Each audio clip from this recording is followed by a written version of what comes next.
मंगल सरदारी, अति सुंदर सुगर स्वरूप रे अम्बा दे प्राणन प्यारी।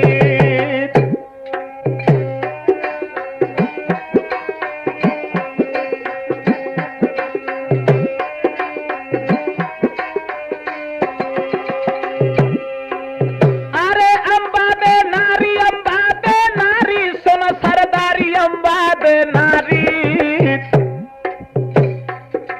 अति सुंदर सुगर स्वरूप रे अम्बा दे घरवारी।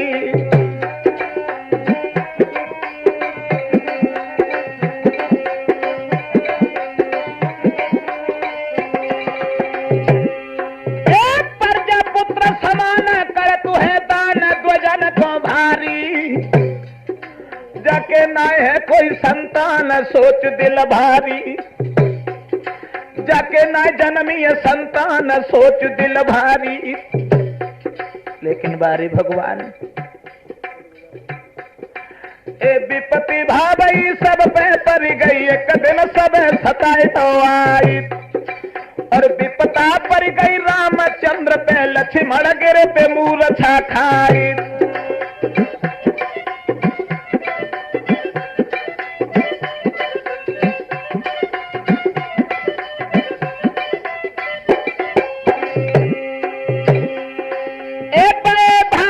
शिव शंकर पे और एक दिन के परी तुराए गए,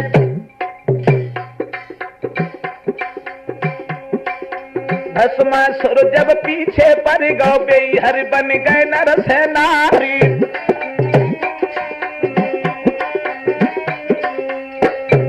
मेरी धीरे धीरे कथा ददाया आगे को बढ़ी रही है, मेरी धीरे धीरे कथा ददाया आगे को बढ़ी रही है।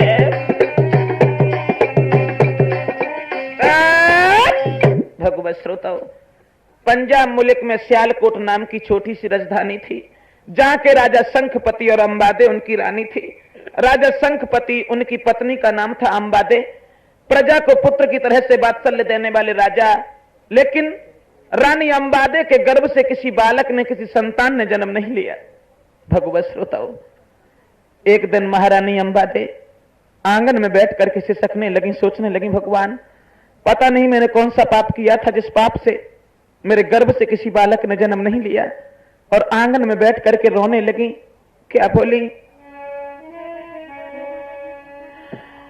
अरे विधना तेरी नजरी रे निराली,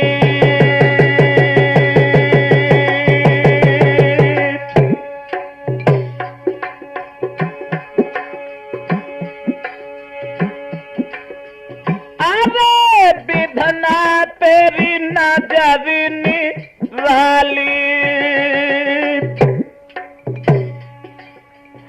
मोए नाए दियो तेने लालाया रे लाली।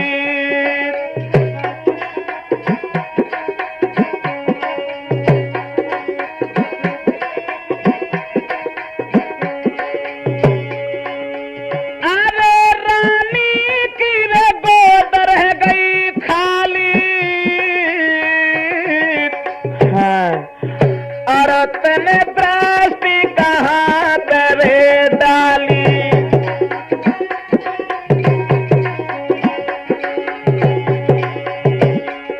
एक को जो रोबे सांझ सवेरे को जो रोत भुरारी रात, और को जो रोबे बखत परे को जो रोत तीज त्योहार।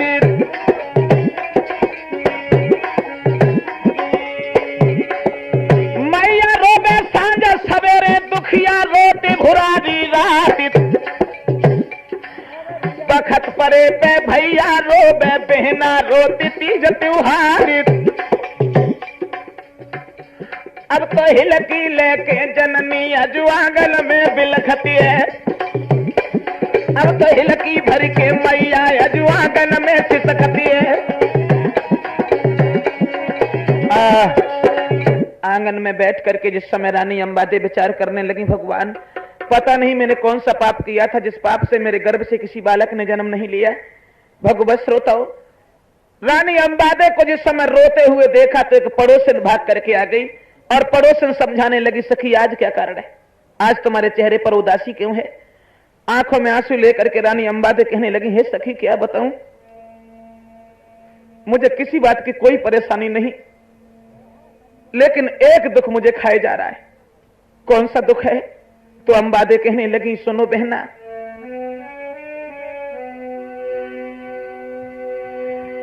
इतने दिन गए संतान भई, सब दुनिया हंसी उड़ाती है, मेरे पिया ने बल कहलाते हैं और दासी जबाज कहाती है। क्या बताऊं सखी, इतने दिन बीत गए, मेरे गर्भ से किसी बालक ने जन्म नहीं लिया। संसार के लोग हमसे बुरी बुरी बातें करते हैं। और आंखों में आंसू लेकर के अंबादे कहने लगी, सुन बहना,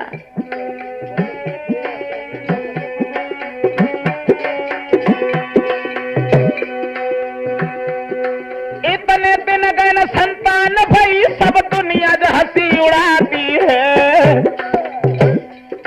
मेरे पिया ने बल कहलाते हैं और दासी जबान कहाती है।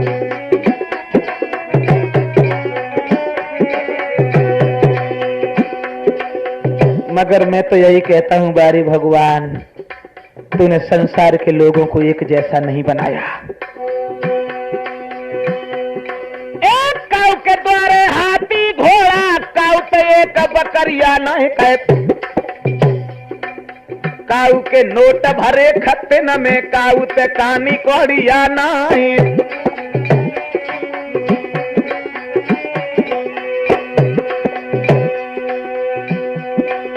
काऊ के भवन खड़े मर मर के, काऊ ते टूटी झोपड़िया नहीं। काऊ ते खेले 10-10 लड़का, रानी ते एक बिटरिया लाए।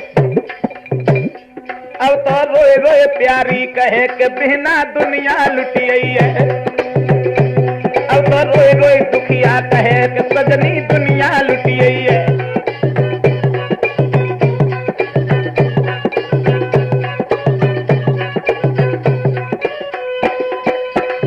आंखों में आंसू लेकर के अंबादे ने जब ये कहा कि सखी इतने दिन बीत गए, मेरे गर्भ से किसी बालक ने जन्म नहीं लिया, तो पड़ोसन समझाने लगी, सखी एक अकल है, एक उपाय है जिससे तू पुत्रवती बन सकती है। कौन सा उपाय है? तो पड़ोसन समझा करके कहने लगी, ओरी बहना, कि पड़ोसन रही समझाए, बाबा गोरख अगर मिल जावे। ओरी बहना, अगर तुझे कहीं गुरु गोरखनाथ मिल जाए, आशा ही नहीं बल्कि पूर्ण विश्वास है कि तू पुत्रवती बन जाएगी। मैं सत्य धर्म से कह रही हूं, बेटा तेरे हैं जाबे। मेरी सखी महात्मा ऐसे गोरखनाथ, पुत्रवती तू बने जो धर दे सिर तेरे पे हाथ। ओरी सुन गुइया, ओरी मेरी बहना, गोरखनाथ एक साधु है और पूर्ण होवे तेरी आस। ओरी मेरी गुइया, गोरखनाथ एक बाबा है और पूर्ण होवे तेरी आस। ओरी भाईली बड़े, क्या कहा तुमने? समझाने लगी, देखो अगर कहीं गुरु गोरखनाथ तुझे मिल जाए, तो गोरखनाथ अगर खुश हो करके तेरे सर के ऊपर हाथ रख दें तो तू पुत्रवती बन जाएगी। भैया, जिस समय ऐसे शब्द सुने हैं तो रानी अंबादे उसी दिन से गुरु गोरखनाथ के नाम की माला जपने लगी। जानते हो, भक्ति के अंदर बहुत बड़ी शक्ति होती है। एक दिन गुरु गोरखनाथ अपने 1400 शिष्यों को साथ में लेकर के महाराज शंखपति के बगीचा में आ पहुंचे। मालन भाग करके रानी अंबादे के सामने पहुंची, बहना आज तेरी किस्मत खुल गई, जो आज गुरु गोरखनाथ तेरे बगीचा में आ चुके हैं। भैया, रानी अंबादे ने जिस समय ऐसे शब्द सुने कि बाबा गोरखनाथ आ गए हैं, सोने का थान सजाया, चौमुखा दीपक जला करके रख लिया और अपनी सहेलियों से कहने लगी, ओरी गुइया कि बाबा गोरख जी बगिया में आई री चलू देख आवे।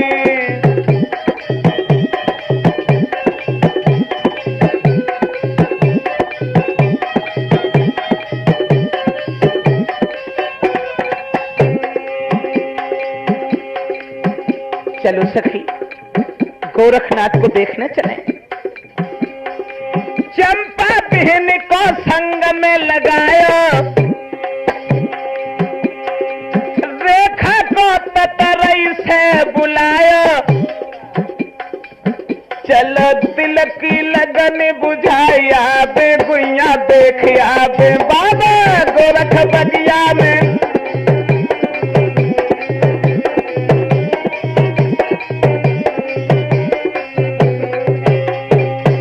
क्या हुआ भाइयों, जिस समय महारानी अंबादे चली हैं बगिया के लिए, बैठे पालकी रानी चाचा बैठ, दिल में एक या बहर एक जा, उड़त है दुपट्टा अंबादे को तो चमकन लगा पूरे गरे को हार।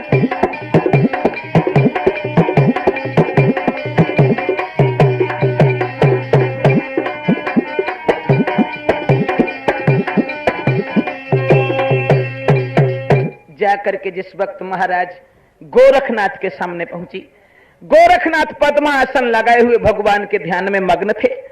तब तक रानी अंबादे उनके पैरों में शीश झुकाने लगी। गोरखनाथ कहने लगे, बेटी कौन है तू? एक महात्मा के सामने अपने सर को झुकाए क्यों बैठी है? रानी अंबादे कहने लगी, गुरुजी अगर आप पक्के साधु हो तो खुद अंदाज लगाओ, एक अबला तुम्हारे सामने क्यों खड़ी है? समझ गया समझ गया, मैं तुमसे कुछ टाइम चाहते हैं।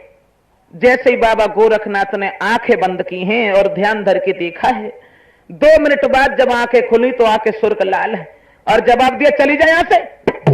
तू इस जन्म की लगाए लेकिन तेरी किस्मत में 7 जन्म तक कोई बालक नहीं लिखा। अरे भैया, जो रानी अंबादे ने ये सुना, उन्हें ये मालूम पड़ा कि उनके पैरों की तरह धरती खिसक गई हो। आंखों में आंसू लेकर के जवाब दिया, गुरुजी अगर मेरे 7 जन्म तक कोई बालक पैदा नहीं होगा तो मैं आंगन में जाकर के मुंह नहीं दिखाऊंगी। गोरखनाथ कहने लगे, कुछ भी कर बेटी, लेकिन मेरे कब्जे से बाहर है।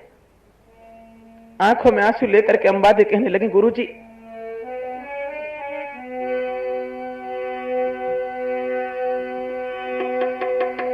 अरे बिन बेटा के ओ बाबा में लौट न घर को जाए,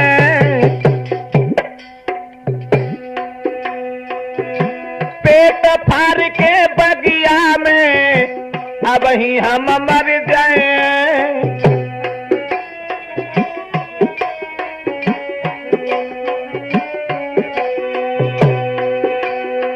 क्या हुआ भैया?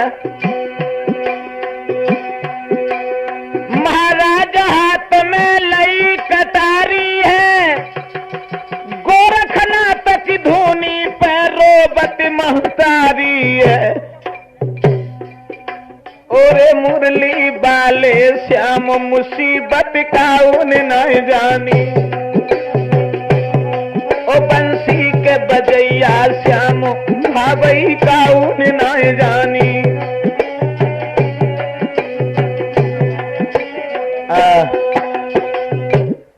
आगे बढ़कर के रानी अंबादे कहने लगी, गुरुजी अगर मेरे 7 जन्म तक कोई बालक पैदा नहीं होगा तो मैं जिंदा लौट करके आंगन में नहीं जाऊंगी।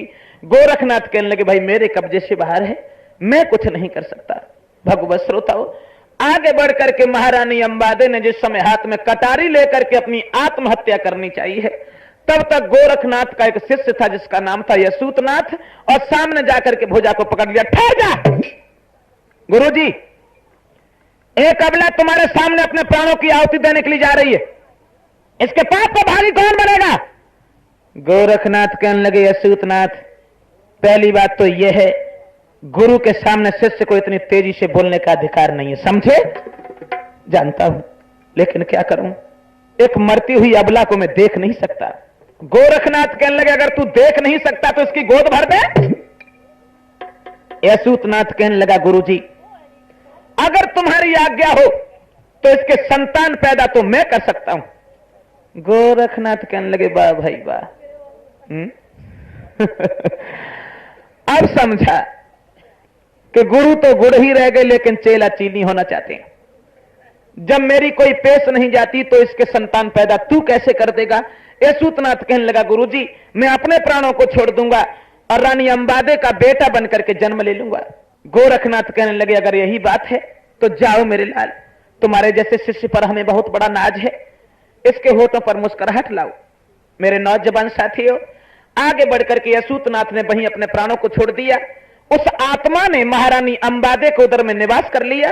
रानी जब घर चली आई है ना तो क्या हुआ।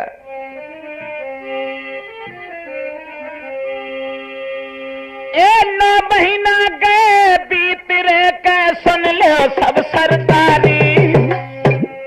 देखो अंबादे के बेटा रे, हाँ अंबादे के बेटा रे, अंबादे के बेटा रे, एक जन्म तो अवतारी।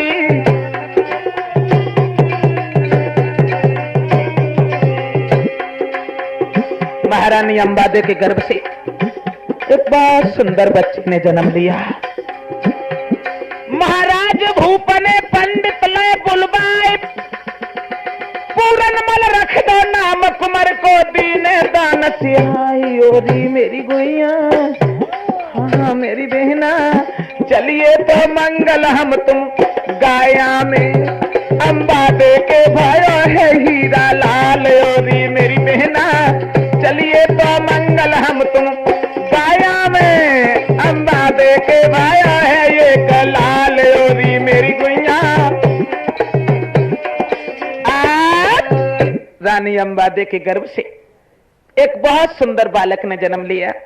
चतुर ब्राह्मणों ने उस बालक का नाम पूरनमल रखा। पूरनमल।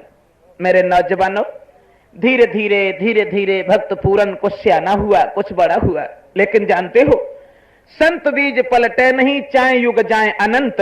नीच ऊंच घर उपजे पर रहे संत को संत। पूरनमल 5 वर्ष का जब हुआ तो उसे अपने पूर्व जन्म की याद बनी रही और महात्माओं के भेष में रहने लगा। लेकिन भैया पूरनमल में एक बात और छिड़ गई कि पूरनमल दिन भर तो अपनी मां के पास आंगन में रुकता है, लेकिन शाम को गांव से बाहर निकल जाता है और गांव से बाहर जाकर के बगीचा में अपनी रात गुजारता है। भगवत श्रोताओ, धीरे धीरे पूरनमल 14 साल का हुआ। कितना खूबसूरत है वो बालक। जितो रोमो झुमो डोला तू है गुइया, मधुरी बानी बोला तू है।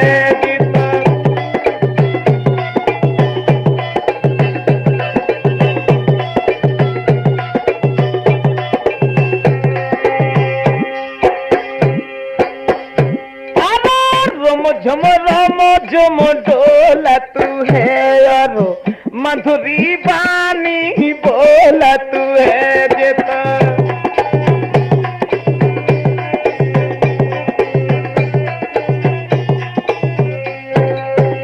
पूरनमल जब 14 साल का हुआ है, इधर दिन प्रतिदिन शंखपति बूढ़े होने लगे। लेकिन भाइयों, कुसुम नगर के एक राजा थे जिनका नाम था फूल चक्र, और महाराज फूल चक्र की लड़की का नाम था फूलमती। फूलमती जब सियानी हुई है ना, तो राजा फूल चक्र ने अपनी बेटी फूलमती का स्वयंवर रचा और देश विदेश के नए नए राजकुमारों के लिए खत लिखा। जवाब दिया, हमारी बेटी फूलमती की शादी है, आप लोग आकर के अपने मीन पर पौरुष का परिचय दीजिए, अर्थात हमारी बेटी फूलमती के साथ में विवाह कीजिए। तो फूल चक्र का मंत्री बोला, राजन ऐसा करो, सियालकोट के नरेश जो शंखपति हैं वो ये सोचेंगे अपने मन में कि हमारे लिए चिट्ठी भी नहीं डाली, उनके लिए खत डाल दो। जो इतने शब्द सुने तो एक पत्र शंखपति के लिए भी डाल दिया। उस समय शंखपति की उम्र कितने साल की थी? 80 वर्ष की। और ब्याह की चिट्ठी पढ़ के बुढ़ा के मन में और कछुआने लगी। ए सजे सूर सामंत वीर बलवंत इरादे मन में, कांधे पे धनुष और बाण तेग हाथन में।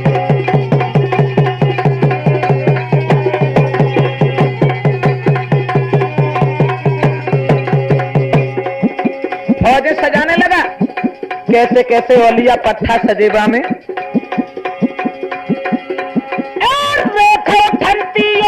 सज गए कमर झूल रे रही तलवार,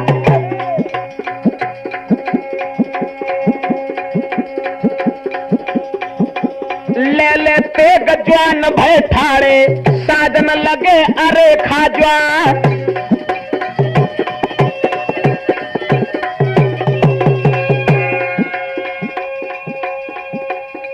80 साल की उम्र में शादी करने जा रहा है, मगर ध्यान रखना भाई,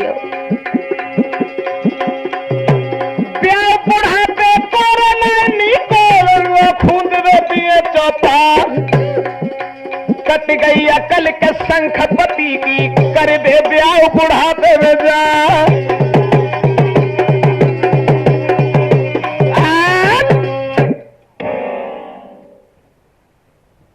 क्या हुआ? अरे मंत्री कहने लगा कुछ नहीं हुआ, मैं तो फौजें तैयार कर रहा हूं भाई। अरे अब समझा, मैं दूल्हा तो बन गया, फौज लेके भी जा रहा हूं। एक बात और समझ में आ गई, शादी करने के लिए तो जा रहा हूं, मगर मैंने अपनी पहली रानी अंबादे से तो ये भी नहीं कहा कि हम शादी करने जा रहे हैं। अपनी रानी से कह के जरूर जाऊंगा। अब शंखपति उठ करके अपनी रानी अंबादे के आंगन के लिए चले। इधर उस पतिव्रता ने जब अपने पिया को हाथ बहु देखो, कहा करो, आबत देखे पिया मगन भोहिया, खुशी भई भारी, गए हाथ बलम को ले गई जा प्राणन भैया प्यारी। आइए महाराज।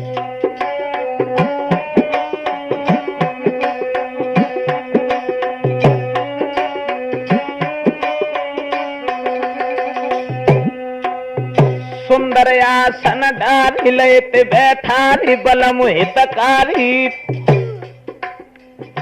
सुंदर आसन डारी लेत बैठारी कंत हितकारी, ले बिजना ढोरती ब्यारी अंगारू ठाड़ी, रूप देख के अज सजना को तब गोरिया ने कही सुनाई, लई बिजनिया मोर पंख की पति अपने पे ढोलत ब्यारी।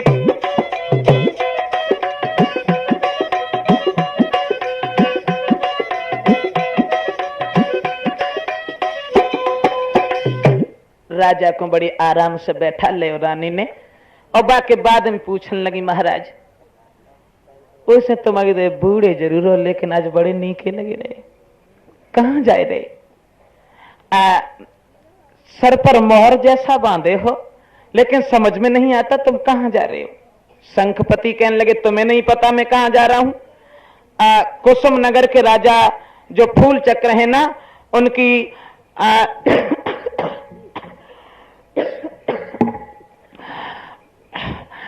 फूल चक्र जो है ना, उनकी लड़की फूलमती जो है, फूलमती का स्वयंवर उन्होंने बड़े धूमधाम के साथ में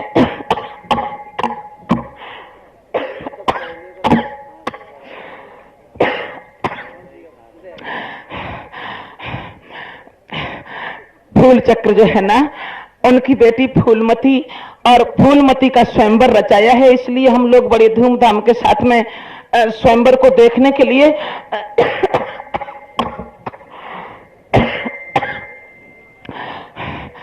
स्वयंवर को देखने के लिए जा रहे हैं। अरे भैया एक बात कहे पाई तो 50 बार तो वह फंसा लगो। रानी कान लगी, महाराज 80 साल की उम्र में थुकाए हुए को जा रहे हो, क्यों, क्या हुआ, क्या हमें बूढ़ा जानती है तू? तो रानी बोली, कम से कम बात तो सुना हमारी, कि जैसे बड़ा सफेदी सुना पिया इन बालन पे आई गई है, शीशा देख ले वो राजा रानी समझाई रही है, शीशा देख ले वो दुल्हा दुल्हन समझाई रही है।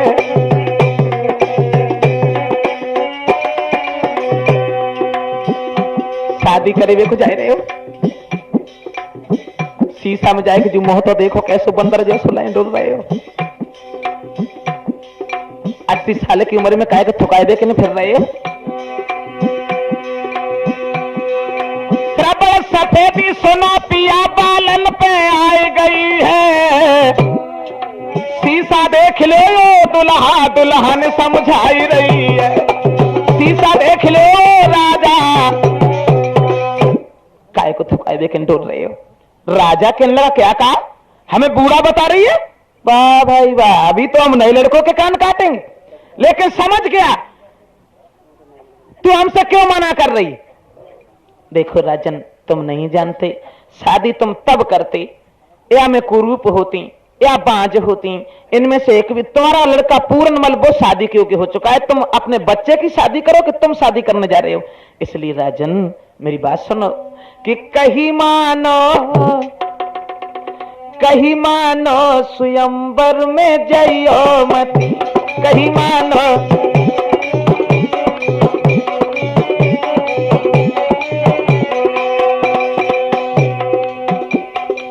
राजा कहने लगा नालायक, स्वयंवर में क्यों न जाऊं। तो रानी बोली सुनो, तुम पर है बुढ़ापा वो नौजवान आवेगी, तुम पर है बुढ़ापा वो नौजवान आवेगी, जवान सी ताकत सरकार में न पावेगी, लखे गैरों को तुम्हें सींग पे नचावेगी।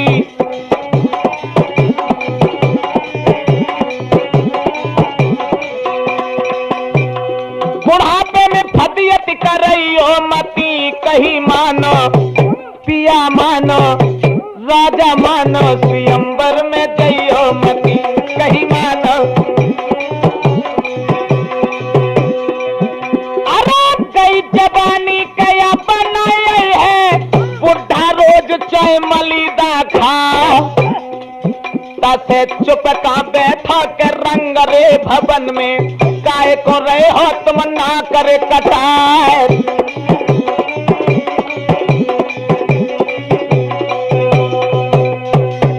शादी करने मत जाओ, शादी अगर करो तो अपने बच्चे पूर्णमल की शादी करो। राजा कहने लगा ओ नालायक, अब समझा कि तू सौत को डर रही है इसलिए हमसे इनकार कर रही है। बाजी वाह, मैं शादी करने न जाऊं, तू सौत को डरती है इसलिए हमसे मना करती है। लेकिन जानते हो ये बात बिल्कुल सही है। लोग कह देते हैं कि मौत बुरी होती है, अगर हमारी बुद्धि से पूछा जाए तो सौत से मौत कई गुनी ज्यादा अच्छी है।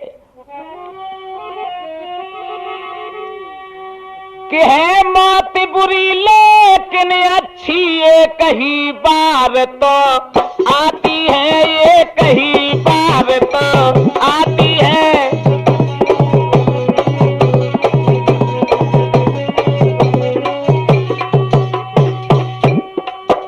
है मौत बुरी लेकिन अच्छी, एक ही बार तो आती है।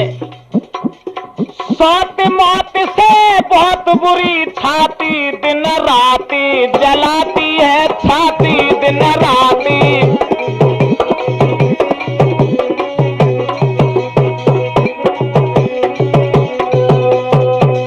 मौत बुरी जरूर है, लेकिन सौत से मौत कई गुनी ज्यादा अच्छी है जो केवल एक ही बार आती है। राजा कहने लगा मैं समझ गया, तू सौत को डरती है इसलिए हमसे मना करती है। मैं सौत को लेके अवश्य आऊंगा चाहे कुछ भी हो जाए। भैया हुआ, राजा शंखपति आंगन से निकल के चल पड़े।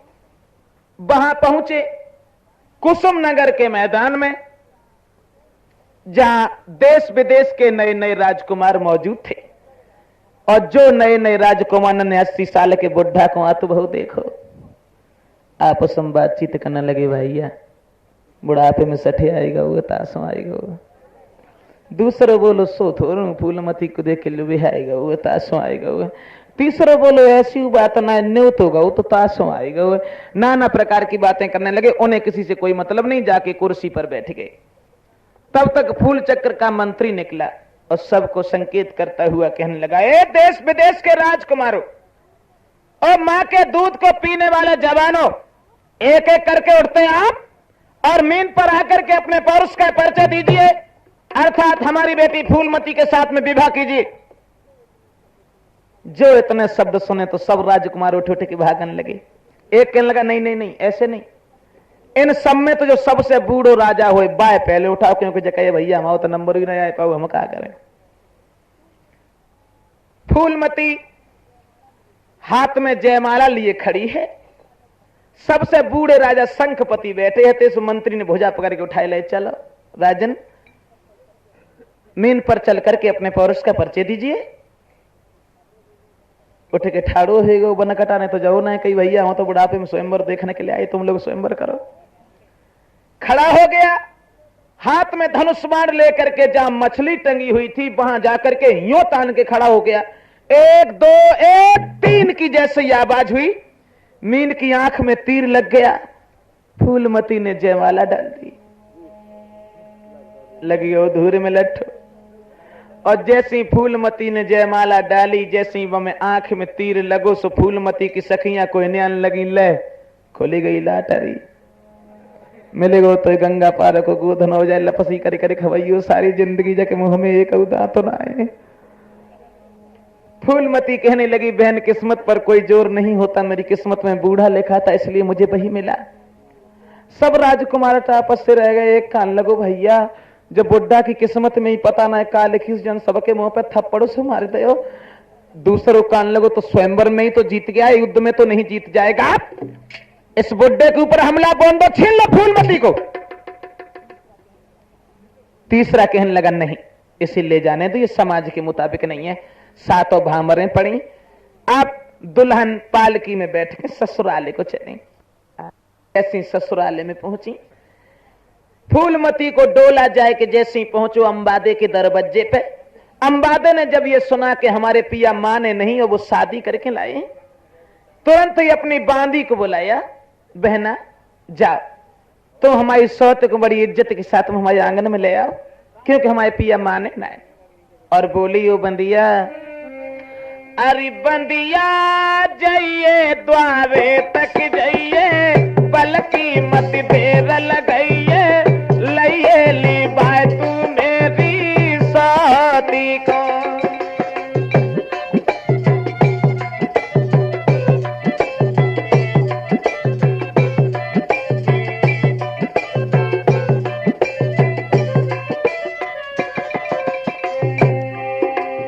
ओरी बांधी, अरे तोरे झपट के बहना जाइए, मेरी सौतिल को लइए बुलाए कहे, तब भजी बिटरिया रंग भवन पे मसकत जाते मधुरिया चाली।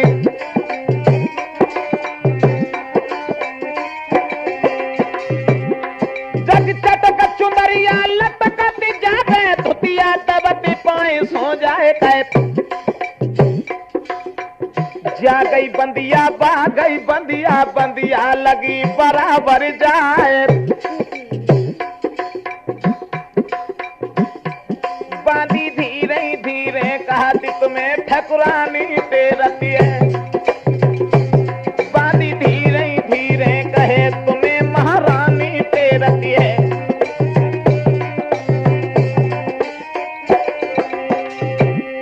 महारानी तेरती है, बाट आंगन में हेरती है, बांधी धीरे बांधी धीरे, बांधी धीरे धीरे कहे के बहना।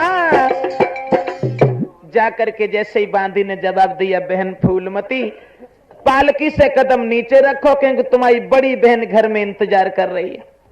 और जो बड़ी बहन को ना सुनो फूलमती ने, उसे यह मालूम पड़ा कि मानो उसके शरीर पर पेट्रोल डाल के किसी ने आग लगा दी। दांती को पीस के कहने लगी, ओ बांदी, कौन मेरी बड़ी बहन? अरे तुम तो चौंक पड़ी हो। जो शंखपति की पहली विवाहता है अंबादे। फूलमती कहने लगी, इसका मतलब यह घर में सौते है? बांदी कहने लगी, और कहते यो की फूटेंगी 33 सालों को रडुई बैठो रहा तो तब बनाए तो देखा नहीं थी। दांती को पीस के जवाब दिया और नालायक बांधी, बुला दे मेरे पिया को। जब घर में एक रानी थी फिर हमें क्यों लाए इस आंगन में? अब राजा शंखपति को बुला करके खुले शब्दों में क्या बोली, सुनो महाराज, अगर मैं ये जानती तो तुम्हारे साथ शादी नहीं करती।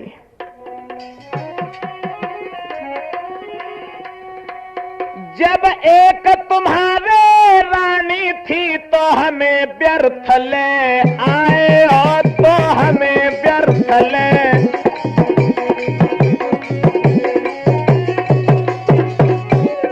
फूलमती कहने लगी, राजन, जब एक तुम्हारे रानी थी तो हमें व्यर्थ ले आए हो, भोग करन को काफी थी मोए भार ठोकी बे, लाए हो राजा भार ठोकी बे।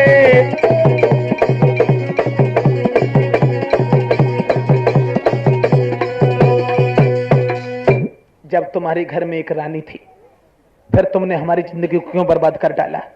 राजा शंखपति के जबान पर बात नहीं आई। राजा कहने लगे, देखो रानी, ऐसी कोई बात नहीं, तुम इस आंगन में रहो, वो तुम्हारी दासी के समान। फूलमती कहने लगी, मैं बात नहीं सुनना चाहती, पहले कान खोल के सुन लो। हम तब उतरेंगे डोलाते पहले बसौत को देओ निखारी, हम तब उतरे डोलाते पहले तुम सौत को देओ निखारी, हम तब उतरे डोलाते पहले सौत को दियो निखारी।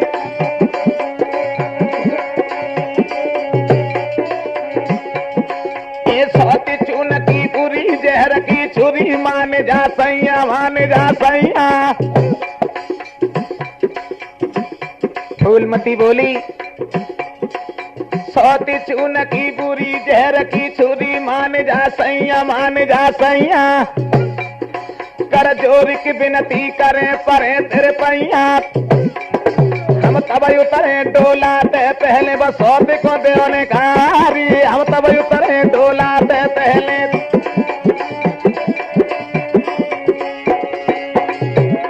एक बात सुन के फूलमती की लीले जाते पेट न लारत, अब थूक बंदर राजा को हुई गए ठापरो पेट में जाए।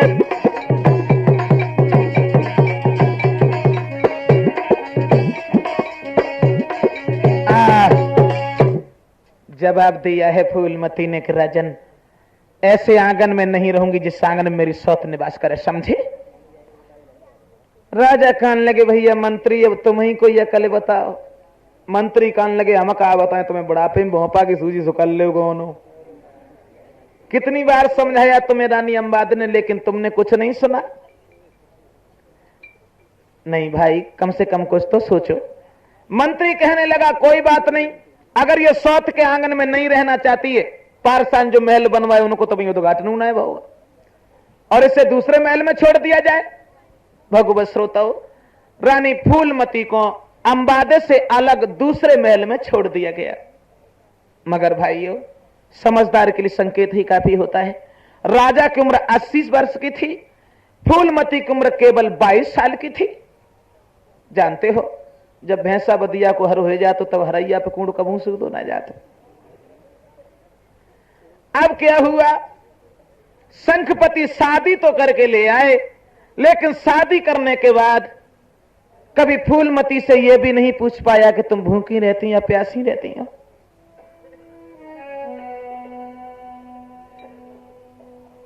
भाइयों, एक दिन रानी फूलमती आंगन में बैठी है, दिल में कुछ विचार आ रहे हैं, भगवान क्या करें, मेरी किस्मत में क्या लिखा था। सोच रही है, मन ही मन गिरा बिचारी है, जा पति से बड़ी खुआरी है मन।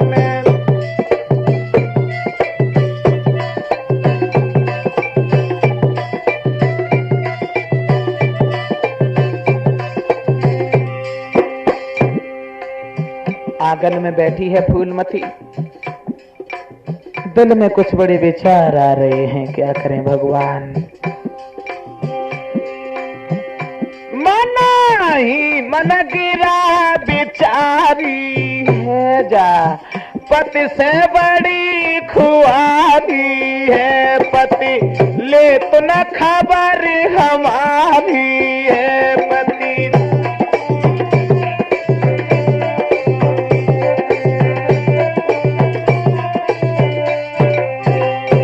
पति ले तो न खबर हमारी है, जाबे अब बिरहा की गुइया मारी है, जाबे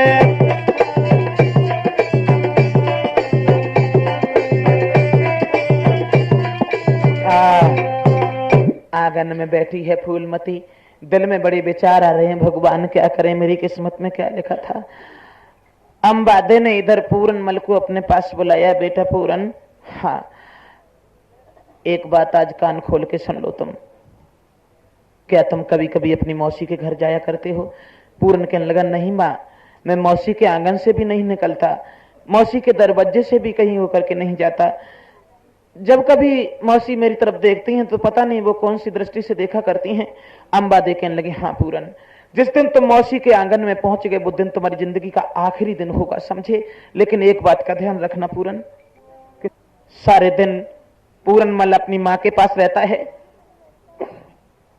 शाम को जाकर के बगीचा में रात गुजारता है। भाइयों, फूलमती को आए हुए आंगन में 6 महीने व्यतीत हो गए। उसके बाद एक दिन भक्त पूरनमल घोड़ा पर सवार होकर के शाम के टाइम अपनी मां की गोद से निकल करके बगीचा के लिए चला, माली के लड़के के साथ में रात गुजारने के लिए।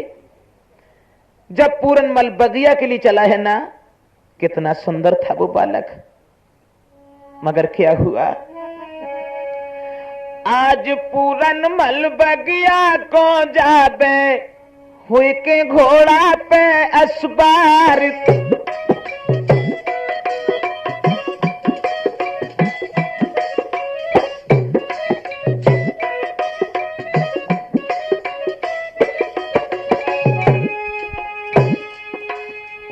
एक तो लड़का है राजन को,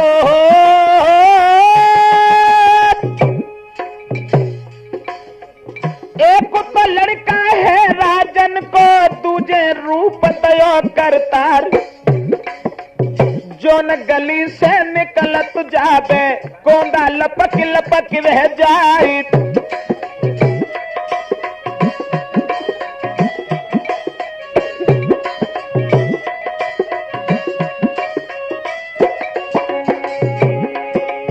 भैया, इधर तो पूरनमल बगिया के लिए जा रहा है, मगर इधर क्या हुआ, एक फूलमती अटिया पे खड़ी, जैसे ही देखो नजर पसारी, रूप देख के ब्रह्मचारी को मानो बेहा पे परो तुषार,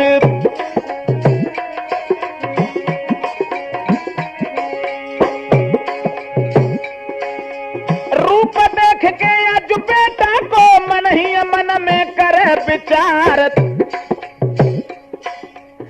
ऐसे पति जो हमको मिल जाए तो हम थाड़ी करे बिहारी,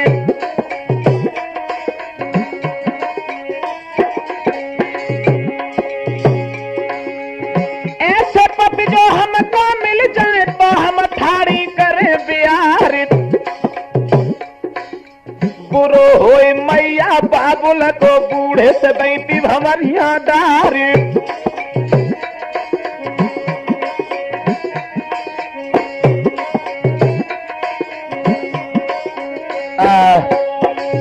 इधर तो पूरनमल बगिया के लिए गया है घोड़े पर सवार होकर के, इधर फूलमती ने जिस वक्त पूरनमल की तंदुरुस्ती को देखा, सारे शरीर में बिजली सी दौड़ गई। पूरनमल तो निकल करके चलता चला गया, लेकिन भाइयों, फूलमती अपनी छत पर खड़ी है, दिल में कुछ सोच रही है, भगवान क्या करूं, समझ में नहीं आता ये कौन है। तब तक बांदी आ गई। क्या बात है रानी? ओ बंदिया, क्या बताऊं, एक बात सुन ले मेरी। आरी बंदिया ने का लखल पीछा बारी,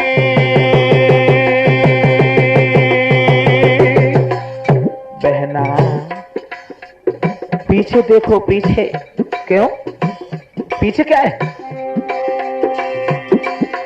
अरे नर घोड़ा की सवारी,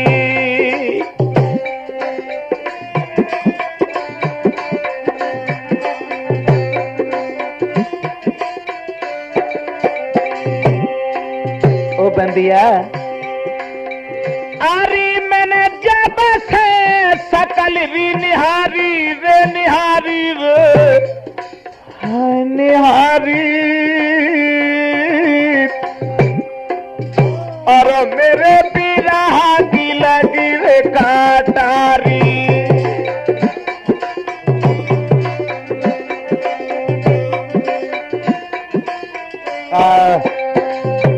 बांधी, सच बोल, ये किसका बालक जा रहा है?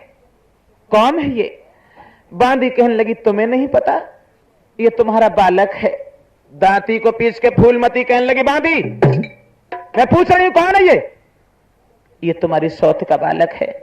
जब से समझदार हुआ ये महात्माओं के भेष में रहता है, सारे दिन अपनी मां के पास रहता है, शाम को जाकर के बगीचा में रात गुजारता है।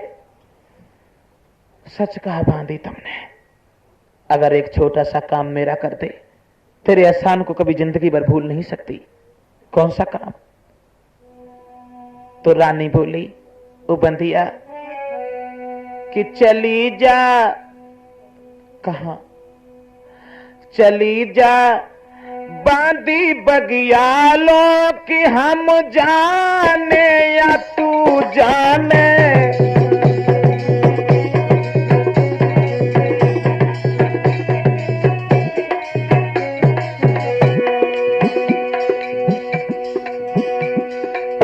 ओ बांधी, लिबाला बांधी पूरन को कि हम जाने या तू जाने।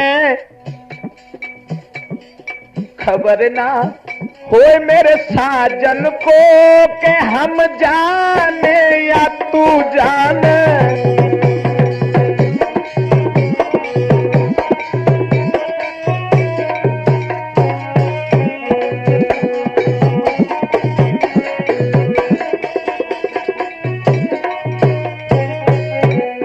खबर ना होए मेरे राजा को के हम जाने या तू जाने।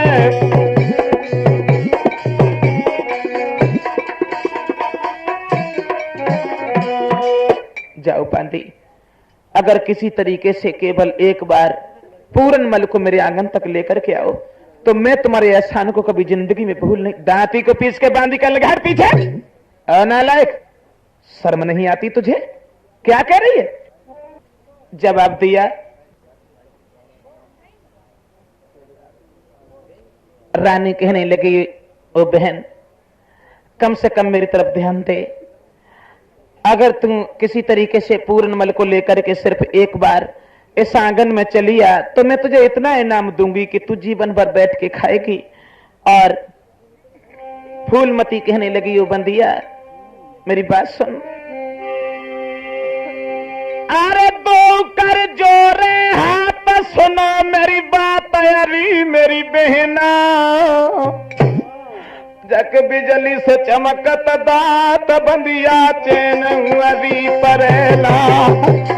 बांधी बंदिया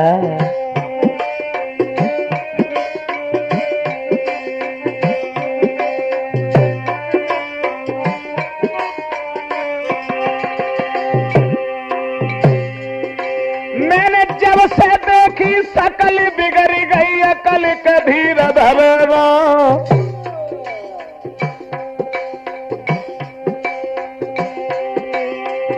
जब से देखी सकल बिगड़ गई अकल के धीर धरना। बिन किए भोग विलास बंदिया चैन अभी परेना।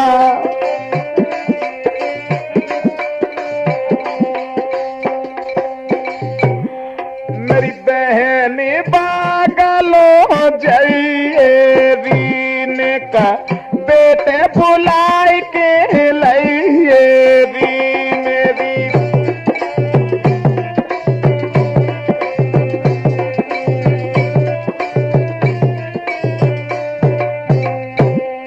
मती पलकी देर लगई है री मेरे दिल की लगन बुझाई है री मती।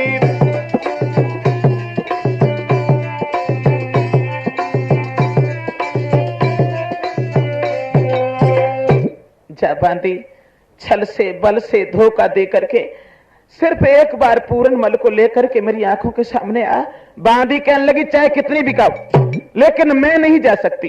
ओ नालायक, वो ब्रह्मचारी बालक सारे दिन अपनी मां के पास रहता है, शाम को जाकर के गांव से बाहर बगिया में रात गुजारता है, तेरे आंगन में कदम नहीं मारेगा? ओ बेहा, अभी तुझे कुछ नहीं दिखाता है, लेकिन मेरी बात सुन कि फिर का करे है मन की मानी जब जबानी ना रहे। ओ रानी, फिर का करे है मन की मानी जबानी ना रहे, जब जबानी ना रहे तब का चलिए चाल उतानी, जब जबानी ना रहे फिर का चलिए चाल उतानी।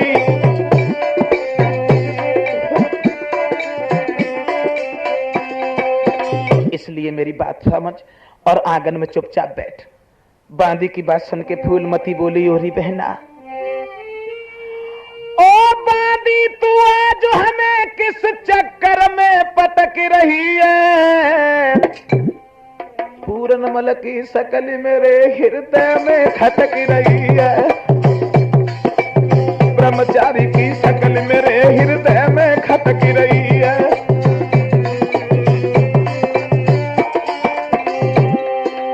बांधी, ओ बांधी, बंदिया,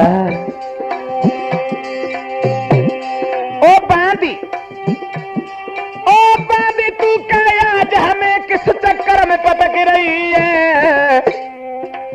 ब्रह्मचारी की शकल मेरे हृदय में खटक रही है, पूरनमल की। जाओ सखी, मैं तुम्हारे एहसान को कभी जिंदगी भर भूल नहीं सकती। बांदी कहने लगी कुछ भी कर लेकिन मैं नहीं जाऊंगी। एक बात और सुन ले बंदिया, तुझे नहीं पता अगर तू बगिया के लिए चली जाएगी तो मैं तेरे साथ क्या करूंगी? क्या करेगी तू? अरे हारे उतार के गर्दन से यो बंदिया तो दे दिए,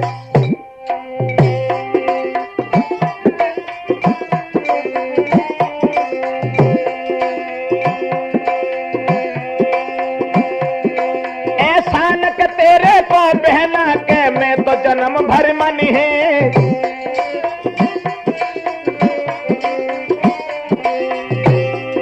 महाराज की रानी बात रही उच्चारी, पूरनमल को जल्दी ले आ ले जनौल का हार।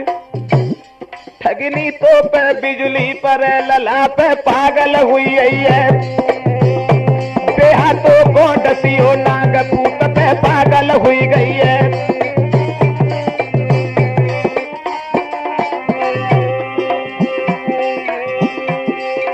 पागल हुई गई है, बेटा पे सिरनी हुई है, बेहाथों को डसियो नाग लला पे। बांदी कहने लगी चाहे तू पूरा खानदान मुझे क्यों न दे दे लेकिन मैं नहीं जाऊंगी, बिल्कुल नहीं जाऊंगी। फूलमती कहने लगी, ओ नालायक, अब समझ गई कि लातों की देवी कभी बातों से नहीं मानती। बांधी, मैंने अपने दिल की बात तुझे बता दी, इसका मतलब यह है तू हमें वक्तव्य सुनाने लगी? ओ बेहा, तू जाएगी तेरी बलाई और जाएगी। बीच आंगन में बांधी खड़ी है, रानी अंदर गई और चमड़े का कोड़ा निकाल के ले आई। और क्या किया उस नालायक ने?